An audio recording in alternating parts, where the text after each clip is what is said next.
Sahabat Fresh Juice, sesaat lagi kita akan mendengarkan Fresh Juice Rabu 15 Februari 2023 bersama Christian Aditya dari Tangerang. Selamat mendengarkan.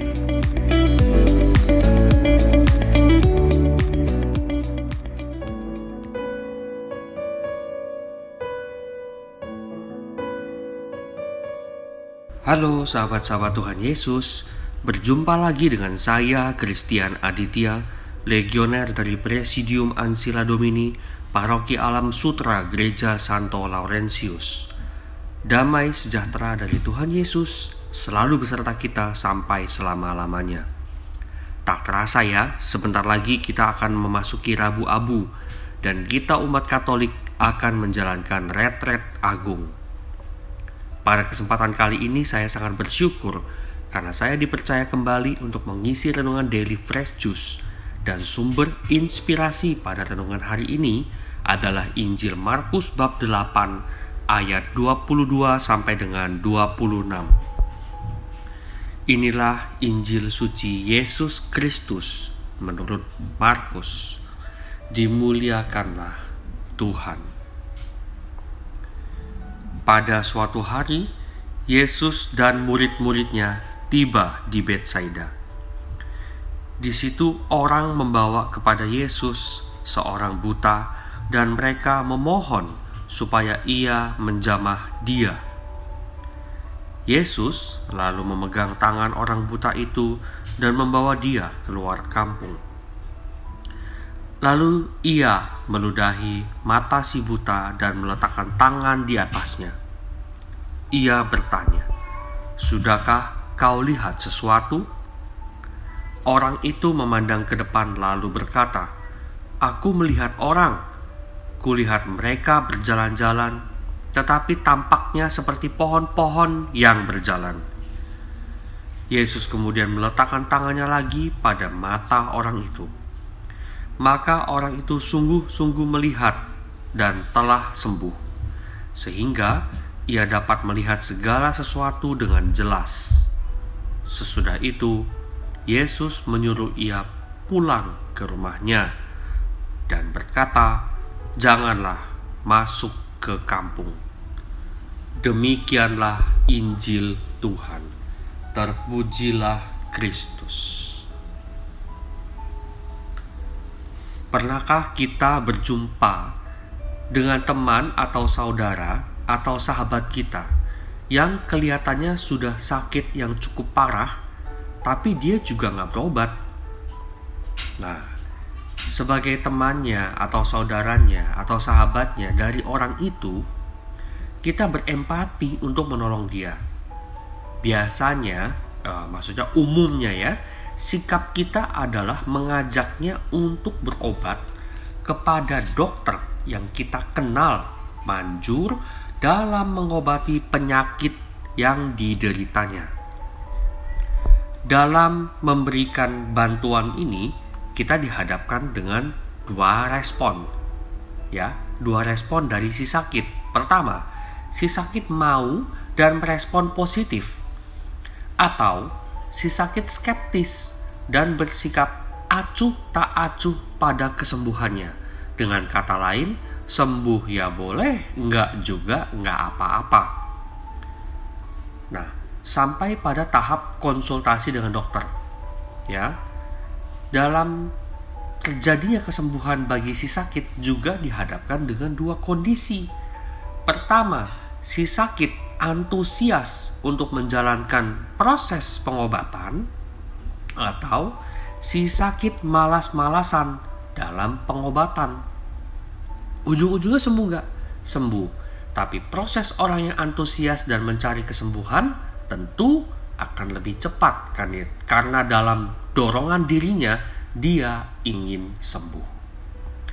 Kisah Injil hari ini kira-kira saya coba gambarkan dengan perumpamaan cerita fiksi tersebut. Penginjil Markus dalam bab yang lain ada menuliskan kisah orang buta yang lain bernama Bartimeus. Sikap Bartimeus saat tahu Yesus melintas di dekatnya, ia berteriak-teriak memanggil Yesus. Bahkan sampai dihardik orang banyak, Bartimeus tetap ndablek, tetap berteriak. Semakin kencang dia berteriak, "Anak Daud, kasihanilah aku." Lalu Yesus berhenti dan mukjizat pun terjadi. Pada Injil yang kita baca dan dengarkan hari ini, si buta harus dibawa oleh orang banyak untuk dihantarkan kepada Yesus, dan orang-oranglah yang meminta kesembuhan bagi si buta. Dugaan saya, karena setengah hati berjumpa dengan Yesus, maka dia perlu 2 tahap kesembuhan agar dapat benar-benar melihat dengan jelas. Kontras ya saudara-saudara, si buta pada bacaan hari ini dan si buta yang bernama Bartimeus. Dalam keimanan dan menyikapi pergumulan, kita pun sering dihadapi dengan situasi seperti itu. Beberapa dari kita punya beragam masalah dan berselimut dosa. Kita berarti Anda dan saya. Kita tahu bahwa yang dapat memulihkan hidup kita hanya berserah pada Yesus. Maka kita sepenuh hati layaknya Bartimeus untuk berseru minta kesembuhan iman dalam hidup, minta kepulihan iman, minta kepulihan jasmani juga hanya dari Yesus. Namun banyak juga dari kita, mungkin Anda dan saya juga, bersikap seperti si buta pada hari ini. Tak ayal dengan kita bersikap acuh tak acuh pada dosa dan kesalahan kita, serta meragukan Yesus untuk dapat memulihkan hidup kita, maka kondisi di mana kita sudah diberikan anugerah, tapi tetap saja kita merasa tidak mendapat apa-apa. Pergumulan sulit, khususnya materi dunia, membawa kita, tanda kutip, buta, melihat bahwa kita telah dirahmati dan punya banyak anugerah yang nilainya lebih dari materi yang sedang kita kejar. Misalnya, saat kita sedang terjepit urusan ekonomi, fokus kita cenderung adalah bagaimana mendapatkan uang untuk penghidupan lagi. Padahal, kita sering tidak melihat jelas bahwa tawa anak-anak di rumah, istri dan anak-anak yang sehat, perhatian istri walaupun dia sosok yang tidak sempurna, nafas yang kita hirup, itu adalah anugerah yang tidak dapat terbeli oleh rupiah. Pernah suatu kejadian, saya ingin sharing Bapak Ibu, di masa sulit yang saya alami, di masa saya tidak bekerja dan saya tidak lagi menikmati fasilitas kantor berupa kendaraan kantor. Kalau mau berpergian, kami menggunakan sarana transportasi online. Sarana transportasi online. Kalau dilihat dari kacamata dunia, uang yang dikeluarkan menjadi beban. Tapi dalam pergumulan itu saya mencoba untuk melihat bahwa uang yang dikeluarkan itu adalah cara kecil Tuhan menjadikan saya sebagai saluran berkat-Nya di dunia. Mungkin pada saat kita mencarter taksi ataupun transportasi online lainnya, si driver itu mungkin lagi ada kebutuhan kejar target, tambah setoran. Saya mencoba merefleksikan diri, merubah kacamata derita menjadi kacamata berkat. Mudah? Gak mudah Bapak Ibu. Saya butuh proses untuk berdamai dengan diri sendiri, untuk banyak-banyak bersyukur dengan Tuhan, dan bertobat. Itu yang penting. Bagaimana hati ini bisa diisi? Diisi dengan Roh Kudus tentunya. Bertobat. Pulihkan relasi kita dulu dengan Tuhan. Tidak ada relasi horizontal yang baik secara absolut, bukan baik yang semu, kalau relasi vertikalnya tidak baik. Maka mulai dari sekarang berserulah kepada Yesus Sang Empunya kehidupan dan minta dibukakan bukan hanya mata fisik, tapi juga mata hati kita, agar kita tidak hanya mampu melihat yang secara jasmani, tapi juga dapat melihat yang rohani.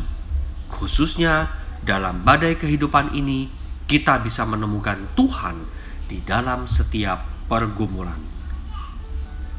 Open the eyes of my heart, Lord.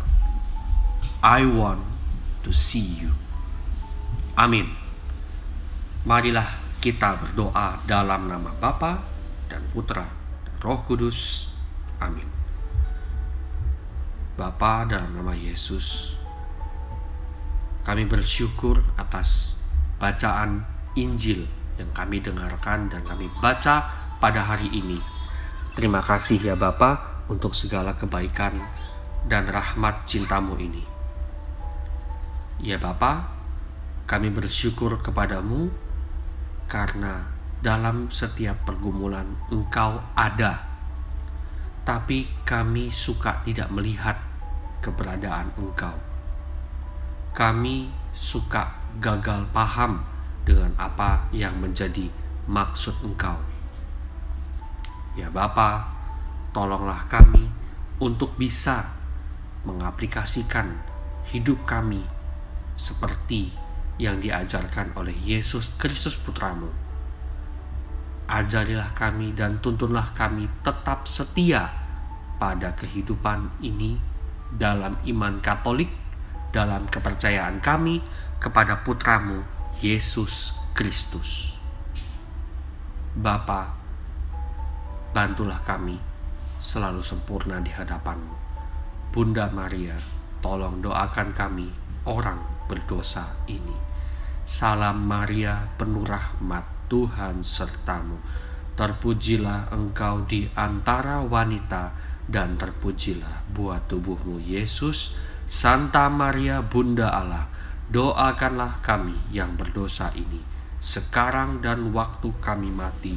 Amin. Dalam nama Bapa dan Putra dan Roh Kudus. Amin. Bapak Ibu yang terkasih, terima kasih telah mendengarkan renungan pada hari ini. Semoga kita selalu diberkati oleh Tuhan Yesus, dan kita selalu menjaga kesehatan kita, menjaga tubuh kita sebagai bait Allah, menjaga hati kita sebagai takhta Allah. Salam Fresh Juice. Sahabat Fresh Juice, kita baru saja mendengarkan Fresh Juice Rabu 15 Februari 2023. Terima kasih kepada Christian Aditya untuk renungannya pada hari ini. Sampai berjumpa kembali dalam Fresh Juice edisi selanjutnya. Tetap semangat, jaga kesehatan, dan salam Fresh Juice.